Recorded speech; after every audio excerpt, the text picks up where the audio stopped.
Okay. So where did we get to? I think the last time, what was it said? So we have done with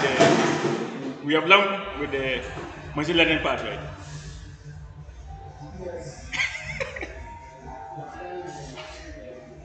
Yeah, I think yeah, and I showed you all the steps. So now we are now going to upload on the board on the hardware itself. Yeah, I think so. Now that's where we are getting to. So I think I was saying the last time that now with the deployment, what we are going to use is the Arduino boards, and then we already know what the Arduino boards are, right? So that one there's no issue. And then the main thing is that with the Arduino boards, there's no keyboard, there's no mouse, there's no monitor. It's just the board, right? So now, and then that depending on the project you are doing, you have to choose a particular board. Arduino board. There are so many of them. I mean, if you go through, there are so many of them. I mean, so it means that based on the project you are doing, then you have to really know the hardware within the Arduino board for you to choose that one. If not, you'll be found wanted. Like you go and buy one board, use it for a project, and then it won't work on that project, or probably you will need more memory. So once you need more memory, you cannot change the memory on this board. It's fixed, right? So it means that you have to go and buy another board. So before you start your project, you must know what your project will consume, like the kind of memory your project will consume. Will it be low memory or like high memory, right? Before you go and buy the board. If not, if you just go and buy any board, you'll be buying board, and you're just trying to waste your money. So you need to know the hardware of it, and then you know that the Arduino board has a CPU inside it, right? And then it has memory. So the most important thing is the CPU and then the memory, right? And then you know that with the Arduino board you can interface. You take your sensor interfaces with the Arduino board. There are some pins on the Arduino board. You just have to connect your sensors, and then you pick the sensor value and use it to do something, right? Like I mean, like what we are doing now. We want to pick our voice, right? Then pass it. So it means that you're using the sensor there. So what sensor on the board can we use? The mic here. So you just put your mic on your board, and then it picks your voice, pass it through the machine learning, and then you control the uh, what way you control is it? The DC motor, right? That's stepper motor, yeah. So you know that you interface a lot of sensors with the Arduino board, right? But the most important thing here is that we have the typical Arduino board, the Arduino Uno, and then we have the Arduino NanoSense. So why are we using the Arduino NanoSense? So if I ask you why will I not use the Arduino Uno, but why will I use the Arduino NanoSense? What will be the answer? The memory capacity. Yeah. The memory. So With the sense can hold up to 1 megabyte of data. But with the it's only 32 kilobytes. So it's fast. yeah, so like why is that important?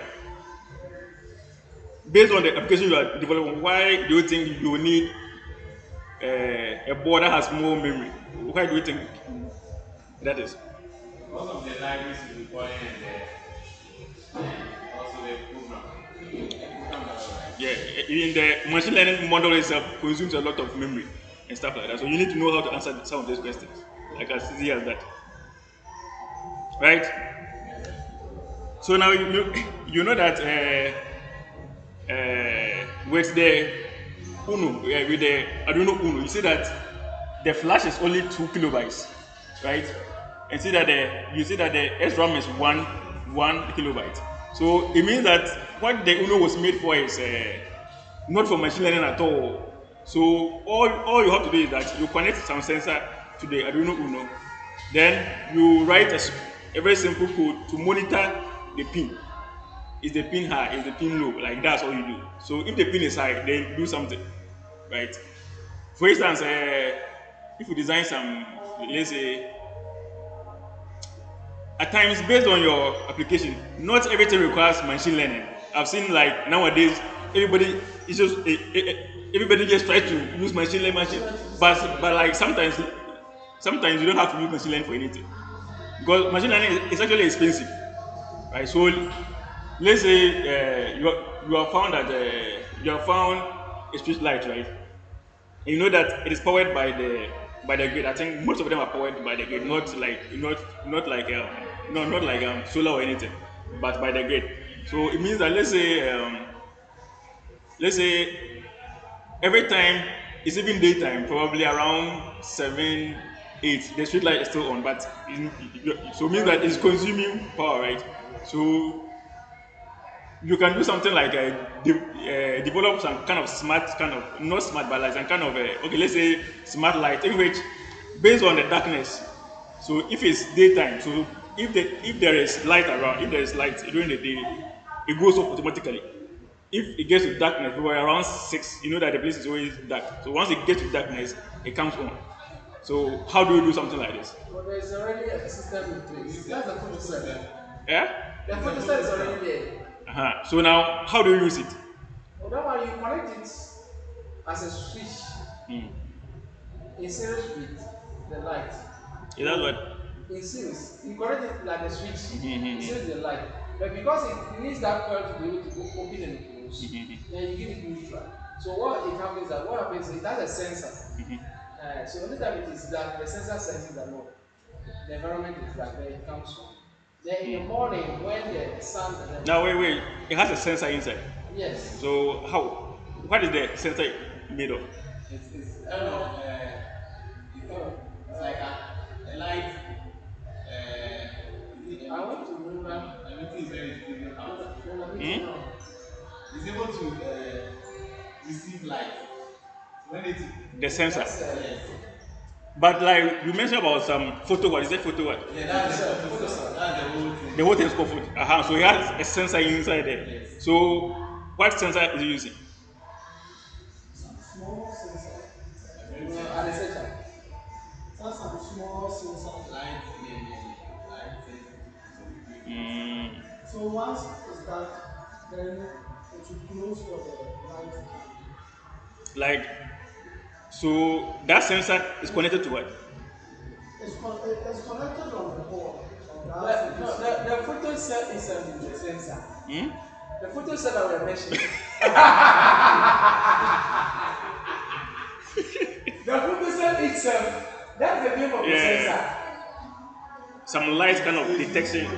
So photo cell. So light, Yes, photo, yes. light. So light, some light kind of It detects detection. light. So after it has detected the light, so what does it do next? So either closes or open a contact. So when it detects light, it opens. Okay. Yeah. It deactivates the circuit, it opens the circuit. But when it has But not detected, how does it open the circuit? That's where I want to know. oh, it's an electromechanical device that is incorporated in it. Is there some kind of control system within it? Yes, yes, the control system is. That looks like a switch, but it's part of an electronic circuit. So it's electromechanical. So every time that it detects light, it opens. And then when there's darkness, then it closes. Okay. That's what it does. So like if I say use an Arduino board to do that, how will you do it? Oh, no, I cannot. If No, I, no, no. What you do what? Use an Arduino board I do not board, okay. to implement that kind of system you're talking about right now. Right. So now you have your sensor already. Yes. Then that something sensor, photocell sensor. So how will you use that one together with the Arduino board? And then connect, let's say, a light. I mean, the light will have like some two wires. There is some two wires, the positive and negative. So how do you think that can be done? Oh, with that, I think if I'm using Arduino board, I may not even need a photocell anymore. Now Yes. you will need it. Okay. You need a sensor. Okay, the sensor. Okay. Some light sensor to detect like there's light or in But that. what role would Arduino board doing? So now the system you are mentioning. Yes. So how does it control? Because if it's just a sensor with just two pins, like so how does it? Let's say it's a microprocessor. That's what the microcontroller. That's a photocell. Ah, do you have one? unless But it's a sensor, let me see. so let me try and draw something. So what I know is that maybe this is a light. Okay. The bulb, or you mean the bulb? This is the bulb. Okay, yeah. And then we have the neutral and then the light. Yes. Now, assuming that I have this.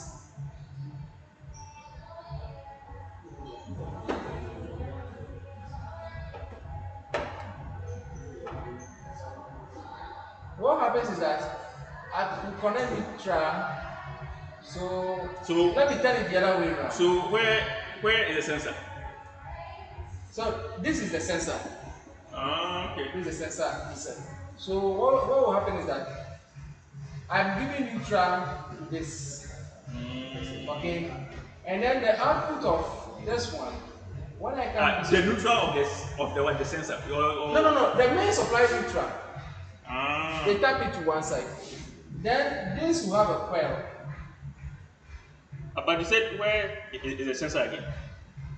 This is the sensor. Okay. So that is the sensor. So what I'm trying to do is that I'm using this.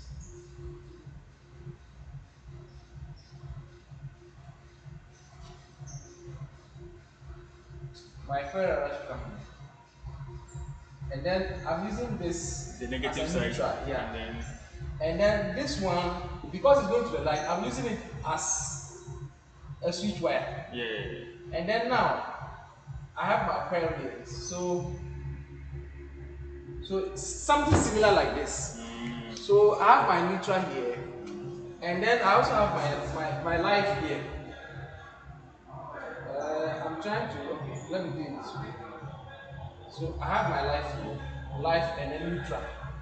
And then I have my switch wire here.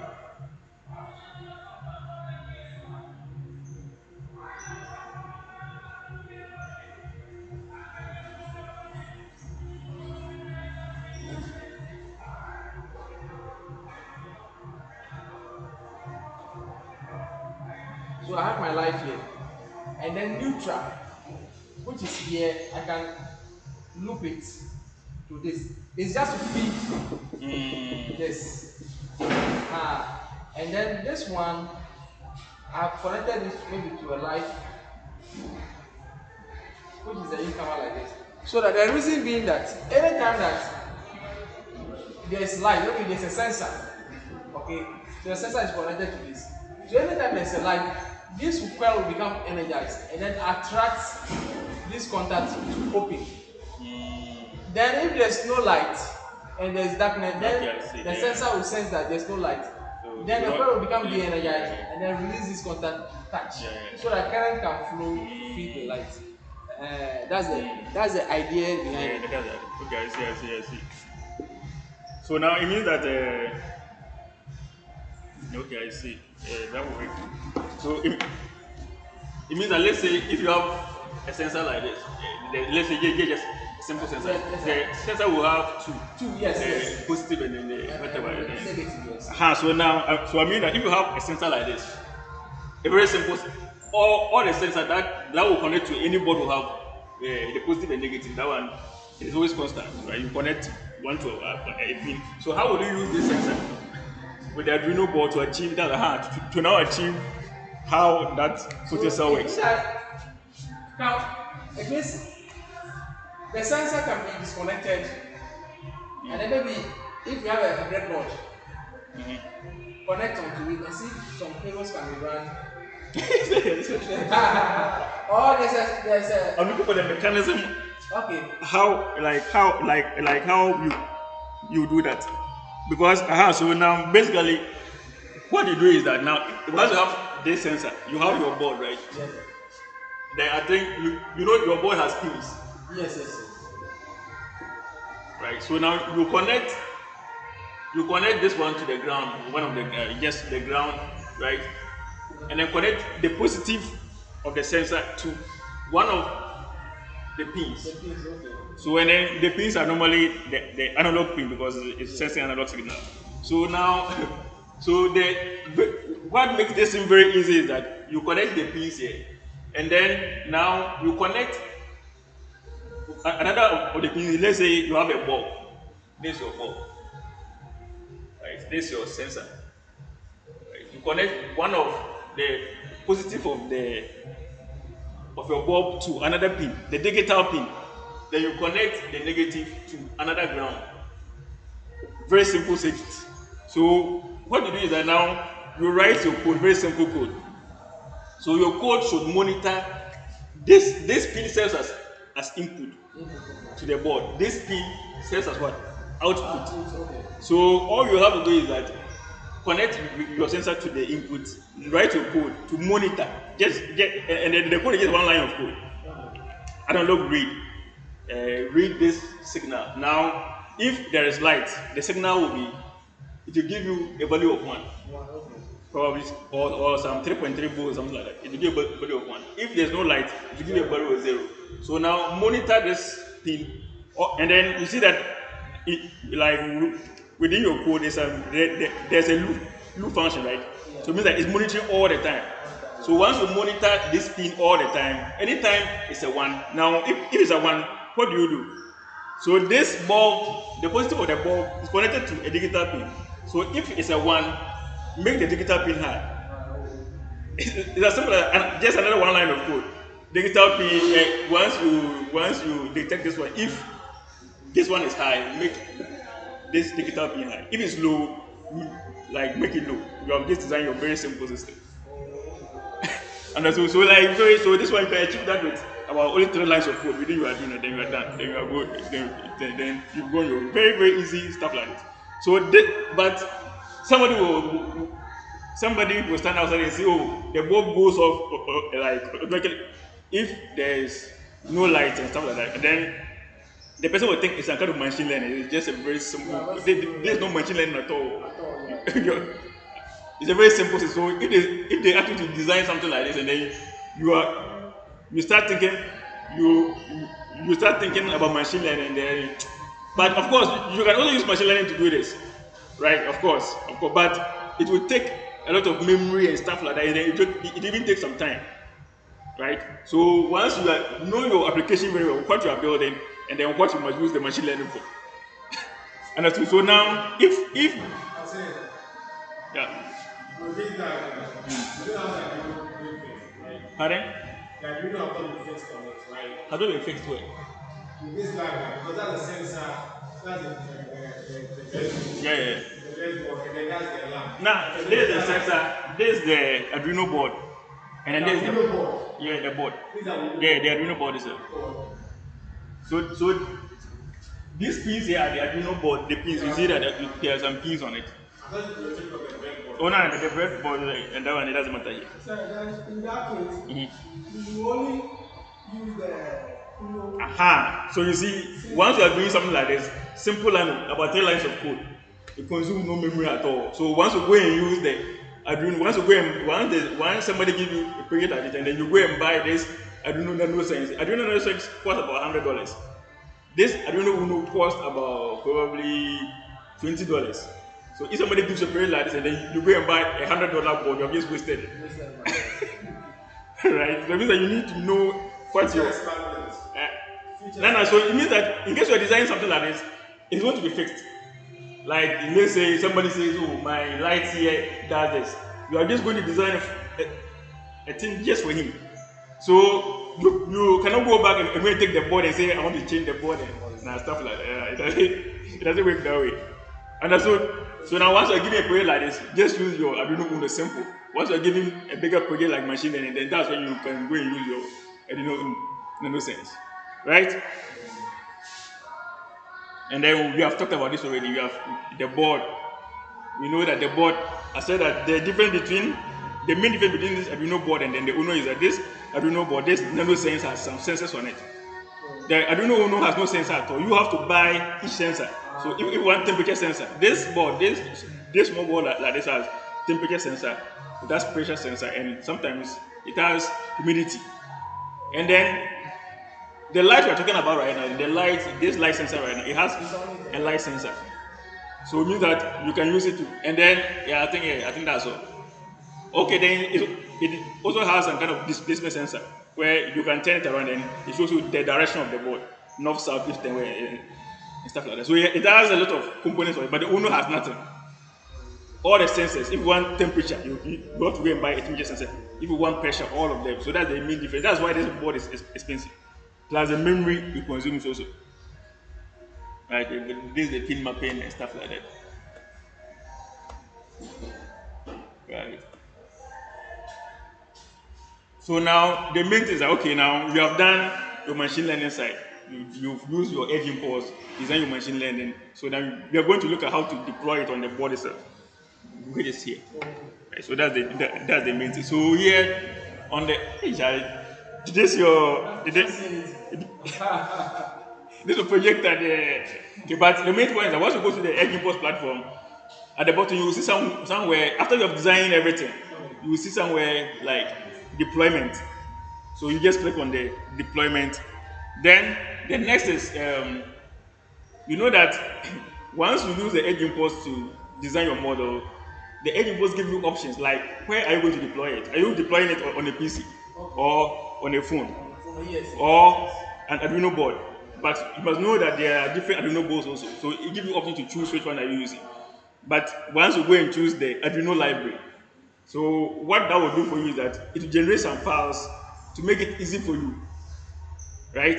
So what the endpoint, the most important is that you don't have to do a lot of coding. At times, you don't have to do any coding at all because it generates all the libraries for you. All you have to do is that open your Arduino IDE or something like that, and just call that library, and then and you are done. As easy as that, right? So now, after you have done that, right, the most important thing is that it gives you some results. So it will give you the hardware results.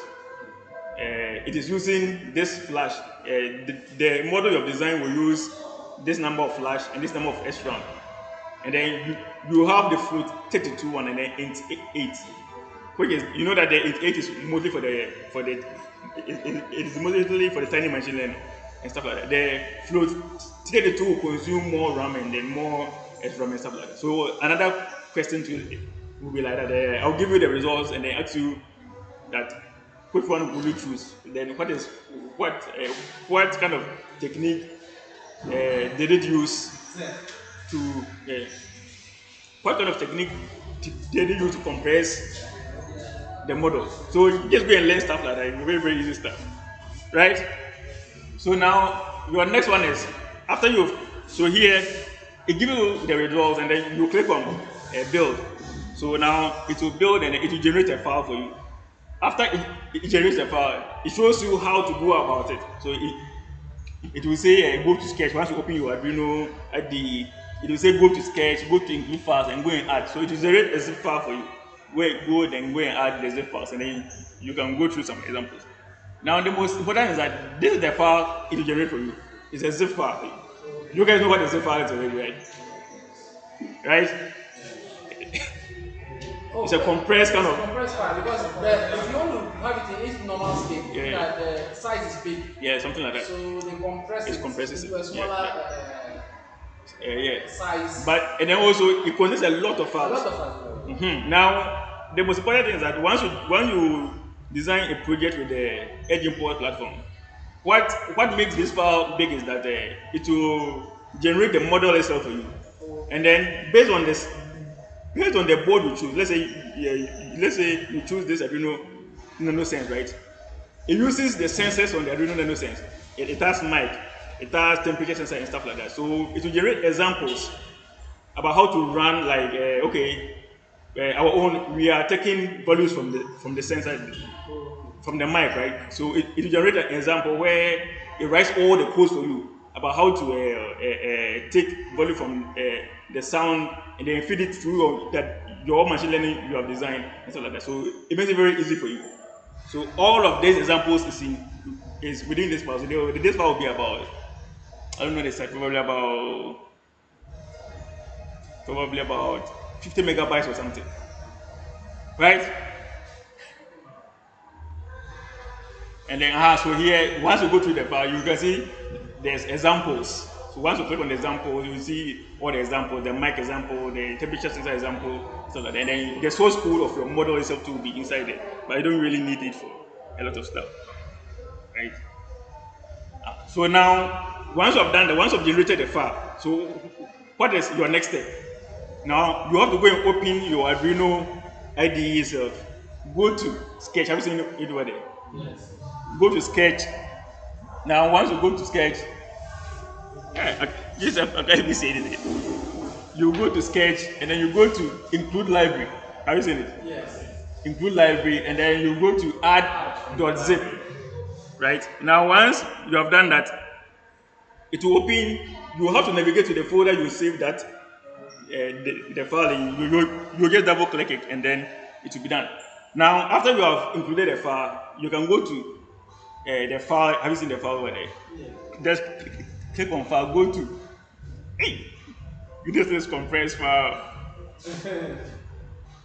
Me- Okay, you let me.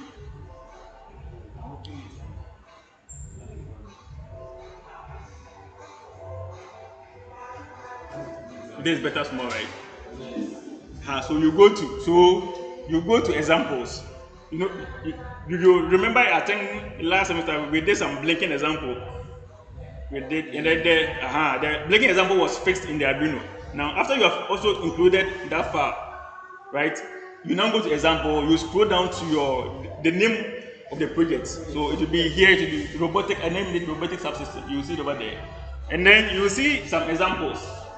Right? You see that you see the boards, ESP boards, Arduino Nano Sense and stuff like that. So you go to the Arduino Nano Sense and then you see all the examples. Hey, this projector there. Okay, so now you see a microphone example. They'll give you Nano Sense, you see microphone. You will just click on it and then it will generate. It will just open the tab with all the codes inside. You don't really have to do anything like that.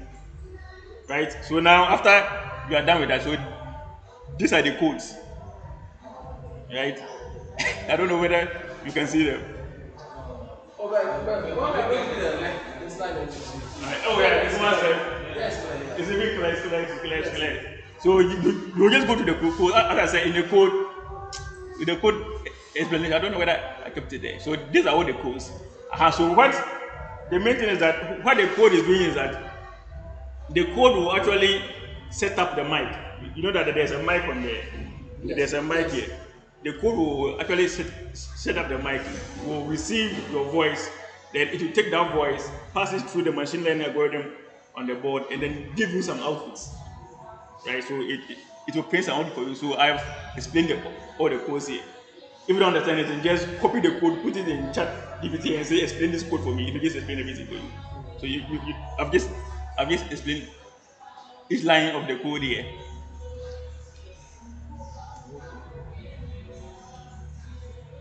So now after you are done with that and then you run the code on the board, this is the results it's going to give you. As you see that it starts by starting inferencing in 2 seconds. So it records audio every 2 seconds. Then it does the machine learning, records another 2 seconds, does the machine learning. So it's speaking live, like real time voice or like any sound. And then you classify it. So here, for my predictions, right, I use three classes: backward, forward, and what silence. So it will pick the live values in the room, and then it will classify it every 2 seconds, every 2 seconds, every 2 seconds. So you see that here at first, once you say backward, and then I think we say that in machine learning, once you have three classes like backward, forward, silence, it will generate probabilities, right? So it takes the sound, pass it through the machine learning, and then the machine learning will now classify it as this sound. I think it is 0.9. Is 0.9 backward. Then you give another. It's assigned forward to another probability. If probably 0.0 something, and then it assigns silence also another probability. So based on the one that is highest, then you know that that's the sound itself. Sometimes it's wrong, sometimes no, it's not wrong. It's machine learning, so right? Now, after you have done this, right? After you have done this, so now you know that once you run this on the board, you're not actually done yet. So now where does the stepper motor come in? So now all you have done is that yeah, you have trained your you have deployed machine learning on your board to now give you results from the environment based on the sound it picks. It will now classify it as backward, forward, or silence. So how do I use this to integrate to the stepper motor, right? So and then you saw I think the first time we met, I ran you through the stepper motor example, right? From the code, and then I said that I think it will rotate anti-clockwise for some time, then rotate clockwise for some time. So you can use this. So now you can use this ability here. So now you know that we have three classes: backward, forward, and silence. Right. So you will now write in your code a very simple one or two lines of code and say that after it has trained or after it has fed your audio through the machine learning algorithm, and then if backward the if backward, right, probability is greater than, so normally you use a very high number, right? Let's say it's greater than 0.8, right? Then come and rotate the stepper motor clockwise. Else, if the forward is greater than 0.8, come and rotate it backwards. It's as simple as that. Then you get just one line of code and you are done. Understood? So, what of the silence? The silence. Aha, so you see that the most important thing in machine learning is that you must make sure that it doesn't pick the background of your environment and try to classify it. Sometimes you won't even say anything, but it will try to classify the sound from the environment. So you have to create another class, right? That's why I use the silence there. So I recorded when the room is silent. So if the room is silent, it will just classify it as silent. So that one we don't use for anything. But we need to make sure that it can be able to classify the forward that we want, the backward that we want, and also if there is no sound at all, we like also be able to do that, right? Sometimes somebody can also add noise. Probably always there's a fan around the area, so you can record that sound so that it won't pick it and try to classify it as backward or forward, right? But it will classify it as like noise or something. Very very important. And I think it is even one of the questions also. So that means when you are doing, you have to know the background. From the Then you have to create the you have to know the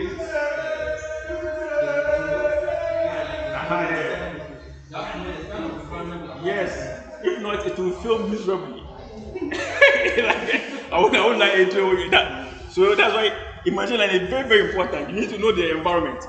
Like okay, let's say you are doing audio classification. You need to know if you go and sit in an enclosed room. Let's say you are developing something for to go and deploy it in a market or something like that, and then you will sit in a small room and just record your audio and send it to your market. You know that there's so much noise there, it will fail miserably. Like so, you have to go to the market, record all the noise within the market, then record your voice within the market, or whatever sound you want to pick up within the market, so that it knows.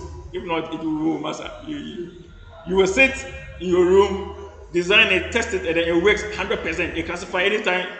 It will be 100%, 100%. But you go to them and then it will pick some sounds and just classify it, and then you know that. Apostle, professional design and engineers. When you go out with Samsung, when you go out with Samsung, and when you are watching football and someone scores.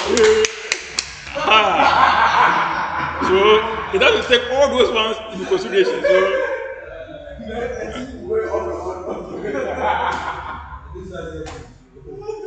So now, so the next thing is that you just add, you go to the code, the what do we call it? The stepper motor code. Just come and add the include stepper.age, the steps per revolution, and then you connect the pins.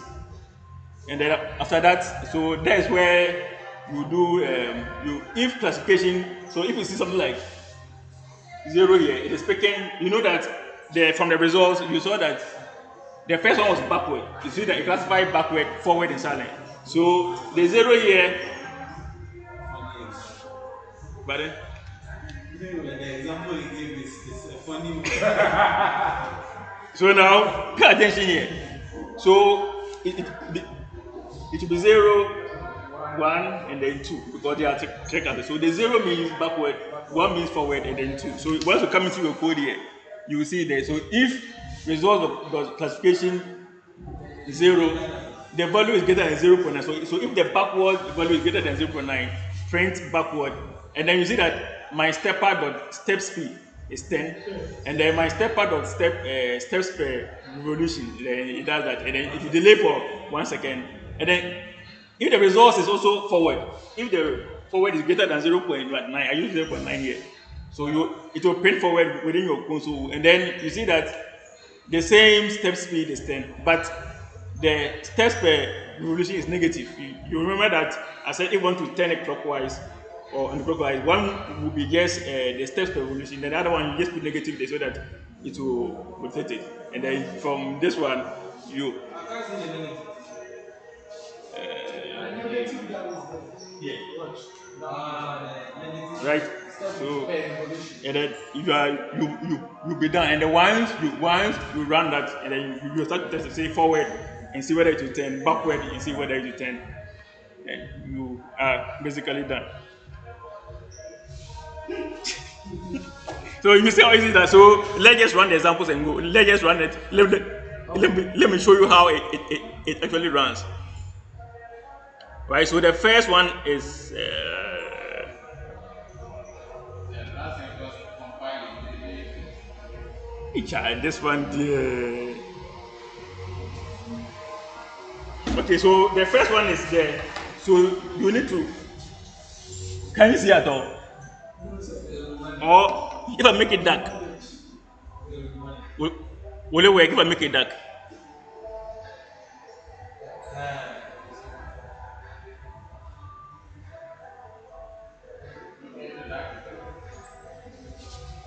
Okay, I think the one is far better. So you see that this code is for the what? The stepper motor. Only the stepper motor. I mean, it's coming. It's one of the questions. So they say explain each line of code. As simple as that.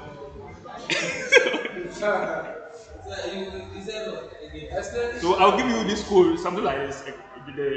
The stepper motor code. It asks you to explain each line of the code. So And I've already explained it the last time you met. So if you don't if you understand, go through go through the video or something like that. Then the explanation is there.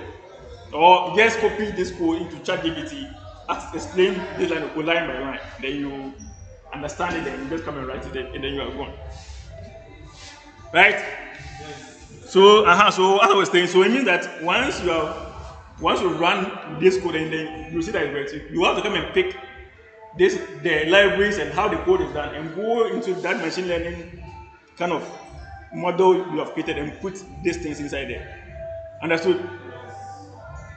Alright.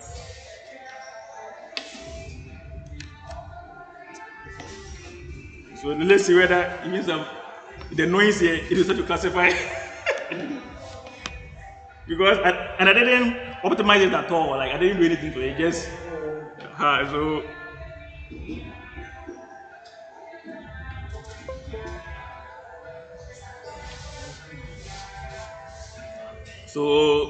this is the code for the stepper motor, but I think we have run that example already. So we go straight to the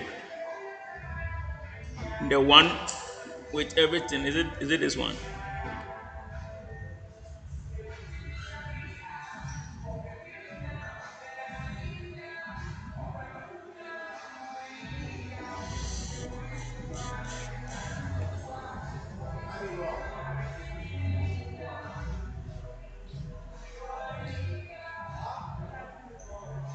Okay, so I think this is the one. So this all of these codes come from the edge impulse, but from here you see that I kept added code. I always put added code here. So once you see added code, it's me that added that code. So I added the library, the stepper motor library. I added the stepper motor, the revolution meter, and I actually connected the pins also. Have you seen it? So those are eight lines of code. And then I come into, so where it did the classification, I come and just write that, where is this? Here, another added code. So if the classification is this, backwards, and if it's the other one, forward and stuff like that, right? And then once you are done with this, Then you just have to upload this code onto your board, and then you just try to test it out and see whether it works or not. And then you are being able to, if it works, you are being able to successfully design a subsystem of a robot that moves. But say, Yeah. when it comes to the software, we have even of the unit or the system that can do noise cancellation. They can do noise cancellation Like background noise cancellation. on the on the what? On the On the board. sound, the board. On All I know the F1 now is in the count. the you see, the board. I didn't explain this one. The board, the mic that this board uses, it uses what is known as the PD. Is it PDM? You know what PDM is? Is it PDM? Pulse something. It uses PDM microphone. They are different kind of Pulse digital. microphone. Hmm? Pulse digital. You know there's PMW, PWM. VW. Pulse weight modulation. So pulse width modulation, and then this is, I think, pulse density modulation. Density. Yeah. So that one, so then this one, they said the PDM is very good when there is no when you have an environment with noise. So it tries to actually separate the noise from the actual sound. So it can help a little bit, but not entirely. So now that I'm saying, so now if you want to really design your system to be noise proof, you have to record the noise in the environment. That's the only way. Record the noise in the environment and add it as a class, so that once it picks up the noise sound, you'll be able to know that that is noise. That's how easy in the machine learning it is. You don't have to go and buy another kind of component to come and add to your board to let it cancel the noise. Just add the noise as a class, record some noise within the environment, and it has done it for you. Right? Yes, sir. This time it has even finished compiling. So I hope the assignment I gave you is done. I'll be taking it next week. So So not next week. next week, yeah. So I said I'll be taking it next week. Ah, So I want the reports, and then probably, I mean, next week is the last lecture, right?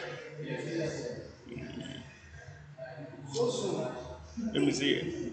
How else should I do? Or probably you'll do some presentation, and I'll just give you your marks on the spot. Okay, then. it's individual. I mean, you guys are just 11 or it's about 10. Yeah, 11. Yeah, so if that would be better. I mean, the important thing is that all the steps. So once you are using the tools to build, just be learning how it's doing it, learning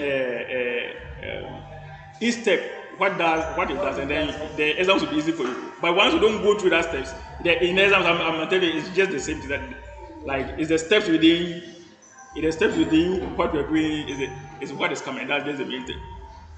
So once you're able to go through the steps and build the model, do everything, and then test it, I mean, you are basically done.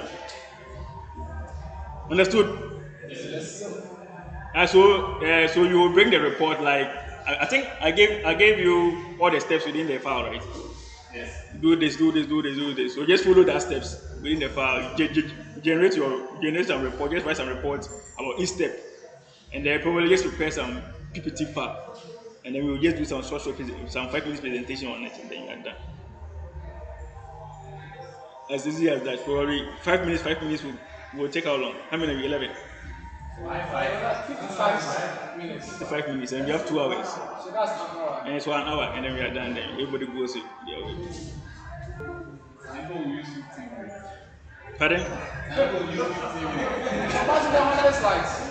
Oh, no, it's your choice. So You're gonna watch some slides. I'll give you 5 minutes. Or probably, okay, let's say 5 minutes for the presentation, 5 minutes for questions. So it means that now 2 hours. I don't know. I think 1 hour is too much. Maybe the 5 minutes slide is too much. Okay, Like 3 minutes, then do it 2 2 2 2. 2K group, yeah. So that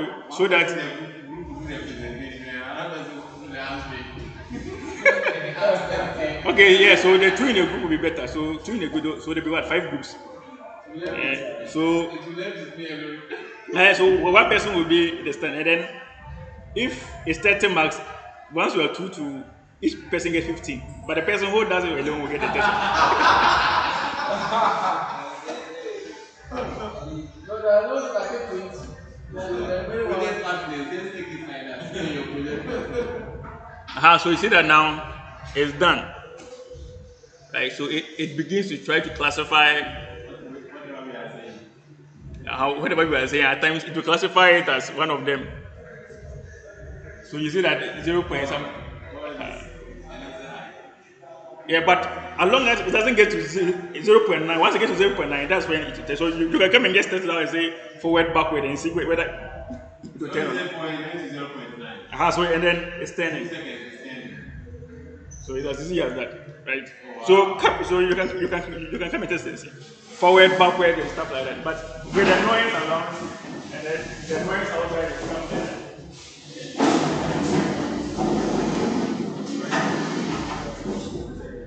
Forward. backwards. Yeah, I have a lot of. It's gone. Oh, it's 10. I see It's 10. What's it 10? But it has a time, so. Forward. Wait, there's a time. It's 2 seconds. It has 10. No. Backwards.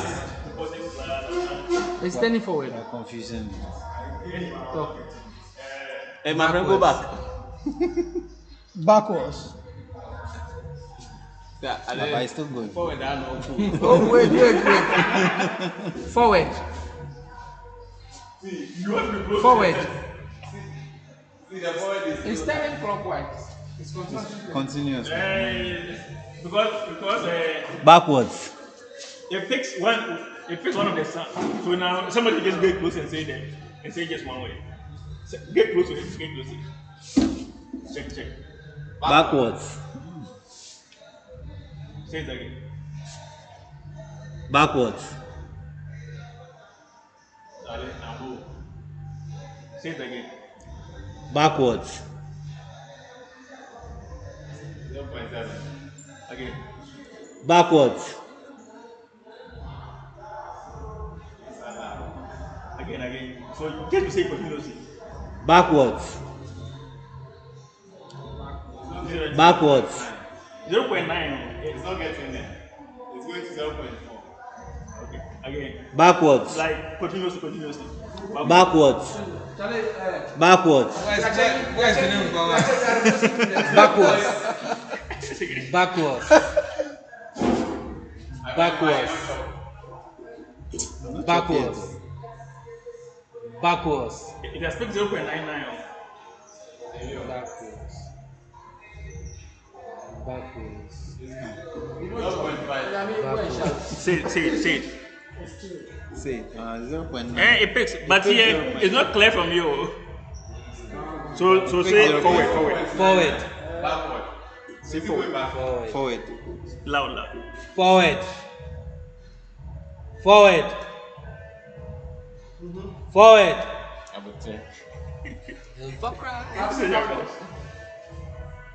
Backwards big. With the noise around and stuff. So, but your own, you need to record it in an environment where there will be noise and stuff. So Why? why? So that you don't encounter this issue. Forward. Because of the noise. Yeah, the noise. So what are we going to do against you? They're maybe it's in the lab. Less noise. So that's what I'm saying. If we can get one that can have the. No, that one is not there. And that one is very expensive. Buying a noise cancellation kind of sensor, nobody has that. You get it. All right. So, any question? Yep. The edge class.